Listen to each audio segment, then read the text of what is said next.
So right around this time, we have several currents going on historically. So we're talking about the origins of the Reformation, and what we're learning is that Martin Luther, he's the most famous, well, among the most famous. We can't count out John Calvin and others, but certainly he's a famous Reformation theologian and figure, but he doesn't create the Reformation.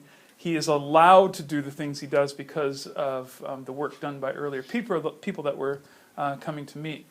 So that Reformation process is ongoing for, at least, 200 to 300 years prior to Luther. The other strain that's going on is a cultural, intellectual movement called the Renaissance. And you remember this from West Civ.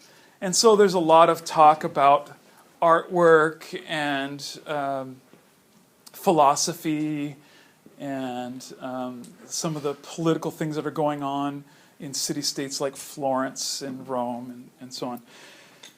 Well, those things, in some ways you can imagine them running parallel to each other, but really they're kind of crossing each other and influencing each other. And so we're going to focus on how Reformation figures are influenced by the Renaissance. One of the big ideas of the Renaissance. Well, think about this. Remember, maybe remember the story of the ages. That's probably a slide I should have inserted here. From West Civ, the earliest time period was the classical time period, and then we have the Middle Ages, and then we have the Renaissance, and then we have the Enlightenment. And then the story of the ages was something was born, something was suppressed, something was born again, and something became the light of the world. And that something was, do you remember? Human reason. You do remember. Very good. So that something was human reason. So human reason is supposedly born in the classical era of Greece and Rome, and all those famous philosophers, Socrates, Plato, Aristotle. Something is supposedly suppressed, meaning held down in the Middle Ages, and so the person who comes up with the story is not a fan of how the medieval church supposedly crushed science, and hopefully we slayed that myth in West Civ effectively. And then something's born again in the Renaissance. Renaissance means literally what? Rebirth. Yeah. So how is human reason reborn during the Renaissance? Does anyone remember, again, from West Civ? What goes on? Doesn't the church lose power and something else happens? Well, the church is pretty strong still. But what happens is, through contact with the East, scholars are starting to they're rediscovering the old classical texts. They're finding them again. They're reading them again. And so they had kind of gone underground a little bit, although, as we learned in West Civ, the people that had them were monks in the monasteries. And so they had, in addition to copying scriptural texts, they also had these classical texts, and they're reading them and copying them, being influenced by them, particularly Plato and Aristotle. And then they get rediscovered by kind of the larger intellectual community. And so it becomes very, very popular and fashionable to go back and read ancient classical works. Now, these are written by pagans, non-Christians.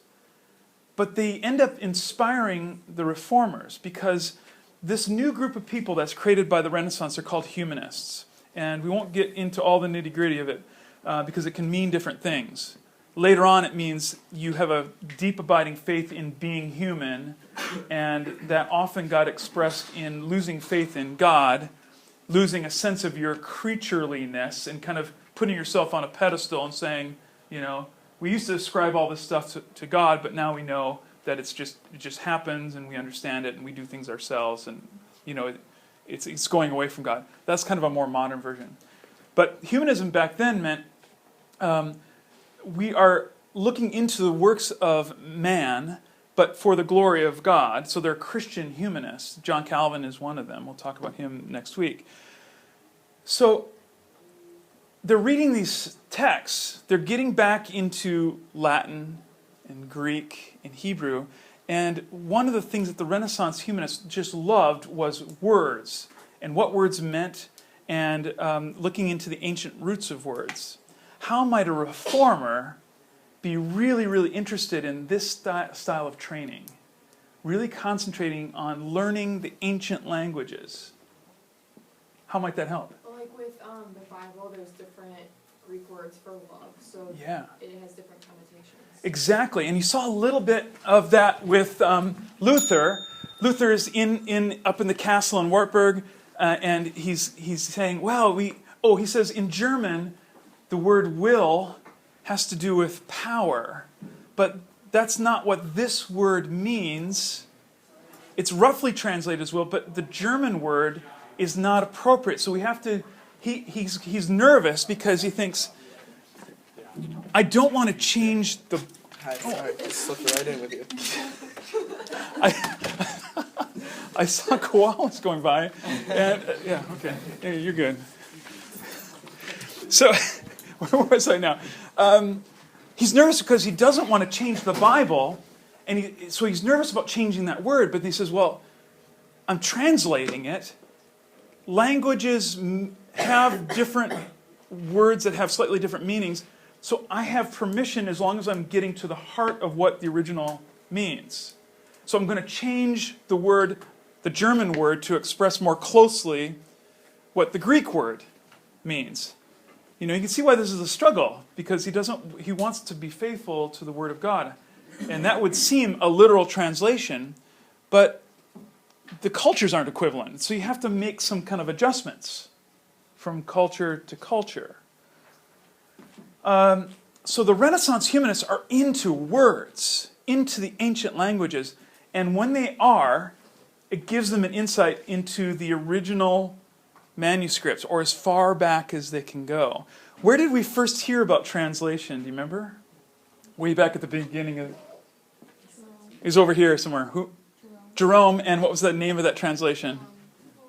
The Vulgate. Excellent. Yeah.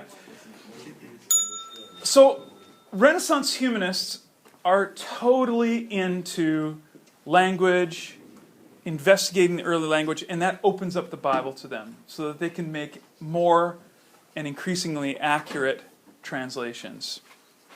So that's the connection to the Reformation, or at least one of them anyway.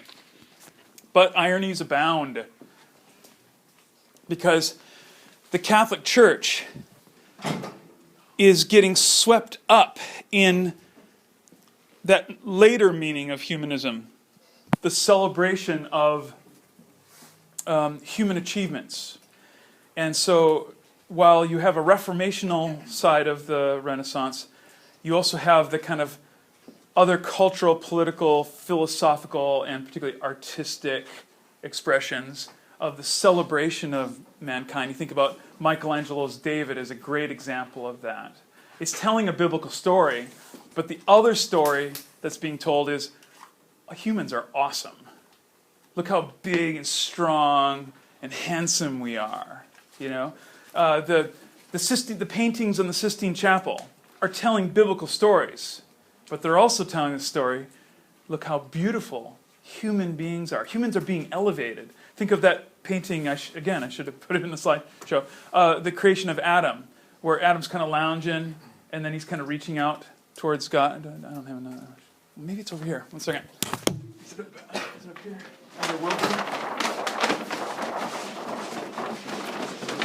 Oh yeah, right here. That's a snippet of it, and then there's a parody of it here.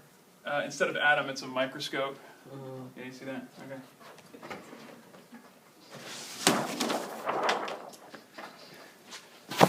So ironies abound, because that's taking us in a different direction. And one of the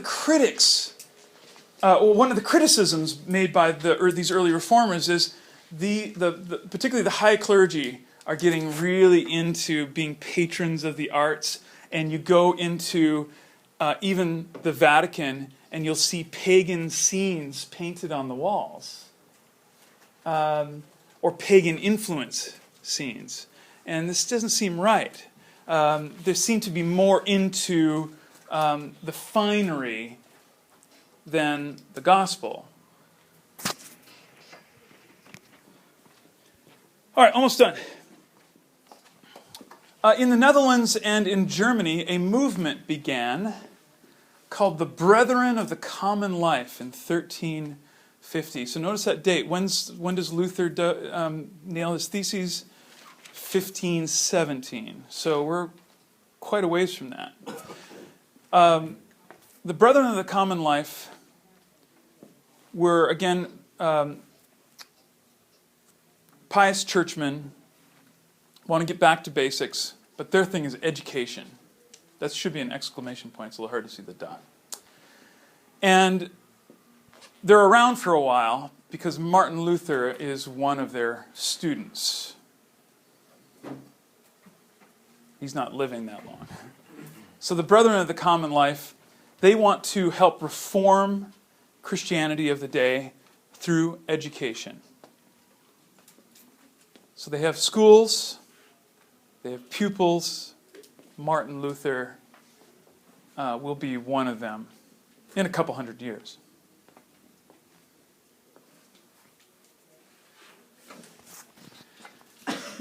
So again, Martin Luther is plugged into a long tradition. Well, here's some other pupils of the Brothers of the Common Life. John of Wessel, another John.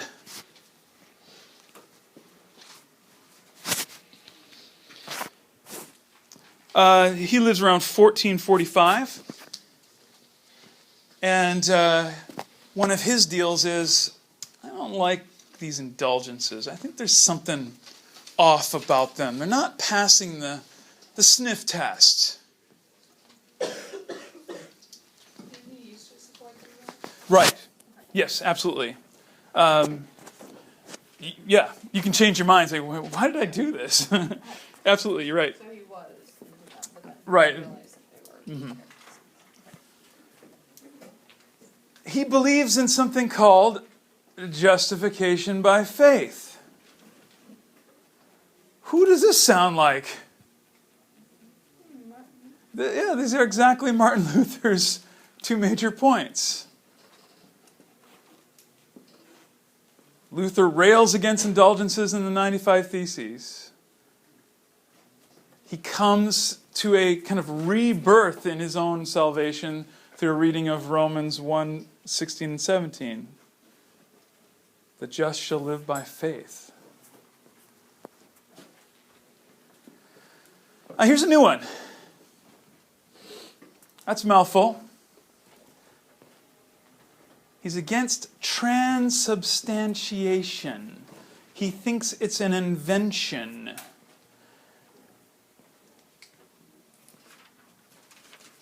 Or a wrong interpretation of Scripture. Who can identify what transubstantiation means? Meg? So like when they're doing like the Eucharist, they say it turns into the actual body. Right. Yeah. So it's based on a literal reading where Christ says, "Take this, eat. This is my body. This is my blood."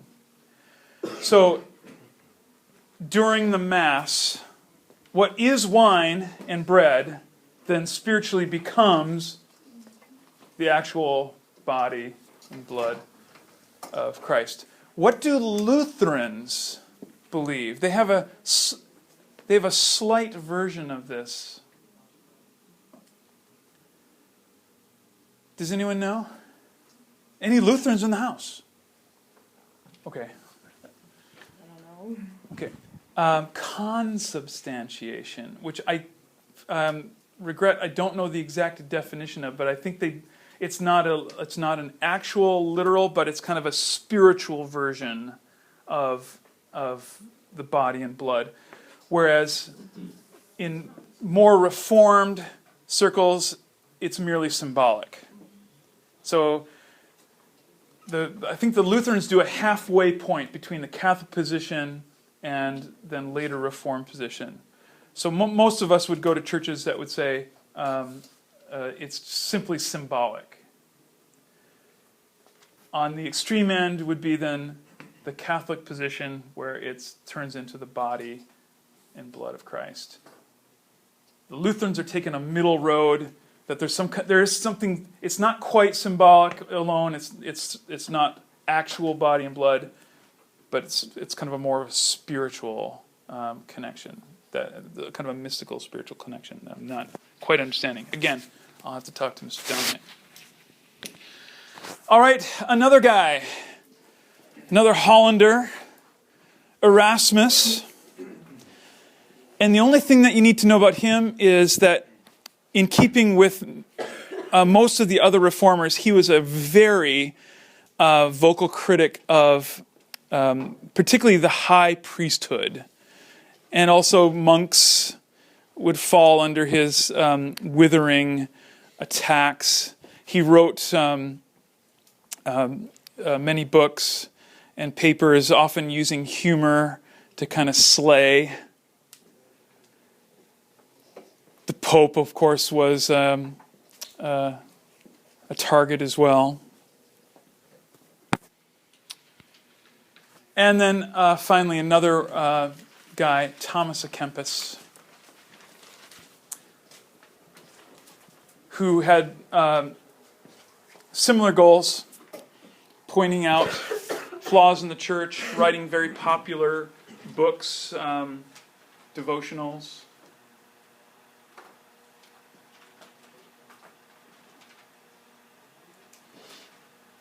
And that's it. Next week we will look at how the Reformation